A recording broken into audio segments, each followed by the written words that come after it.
મારું નામ મહેશભાઈ ગોપણિયા છે, મારું ગામ રણછોડગઢ છે અને હાલ અમારા આજુબાજુના અમારા ગામના વિસ્તારમાં અમારા મામાદેવનું મંદિર આવેલું છે અને મામા દેવના મંદિરના લાભાર્થે એક લકી ડ્રોનું આયોજન કરેલ. લકી ડ્રોનું આયોજન કોઈ બહાર ગામના વ્યક્તિઓએ કરેલ હતું, જે આ વિશુ ભગત કંઈક ઇન્સ્ટાગ્રામના સોશિયલ મીડિયાના જે સેલિબ્રિટી છે અને એના જે ગ્રુપના કોઈ 4-5 વ્યક્તિ છે, શક્તિસિંહ પરમાર છે, કોઈ કૃપાલસિંહ પરમાર છે, ગણેશસિંહ પરમાર છે, આ લોકોએ કરેલ હતું અને આપણે ક્યાંક ને ક્યાંક સેવાકીય પ્રવૃત્તિઓ સાથે જોડાયેલા હોય એટલા માટે આપણે મામાદેવનું મંદિર નિર્મળ થાય એટલે આપણે ડ્રો તો કરી નાખ્યો હતો. ડ્રો તો થઈ ગયો છે ઓલરેડીમાં, કઈ શંકાને સ્થાન નથી, પણ ડ્રોના હિસાબે ક્યાંક ને ક્યાંક ફ્રોડ થયું છે, કારણ કે ડ્રો થઈ ગયો છે પણ જે લોકોને ઇનામ લાગ્યું છે એ લોકોને કઈ પૈસા મળ્યા નથી. એટલે હવે વધુમાં વધુ આમાં આપણે ક્યાંક ને ક્યાંક કઈક ફ્રોડ થયું એવું અમને.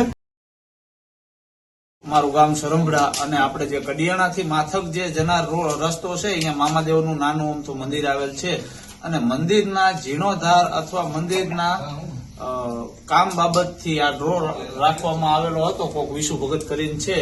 હવે અહીંયાથી મારા ભત્રીજાએ રાજકોટ જે કારખાનામાં કામ કરે છે મારો ભત્રીજો, એ ટિકિટ લીધી હતી. ટિકિટમાં 18-048 નંબરની ટિકિટ છે અને ટિકિટ અહીંયા જે એનો એજન્ટ છે એના પાસેથી લીધેલી હતી અને આ ડ્રો થયો, જે તે સમયે ડ્રો થયો ત્યારે અહીંથી ફોન પણ ગયો હતો કે ભાઈ દેવાભાઈ એચ ભરવાડ, તમને 2,51,000 રૂપિયા લાગ્યા છે, પણ તમને અમે PDF મોકલશું અને તમે આવીને પૈસા લઈ જજો. હવે આ વાતને આજકાલ કરતા 5 થી 7 દિવસ થયા.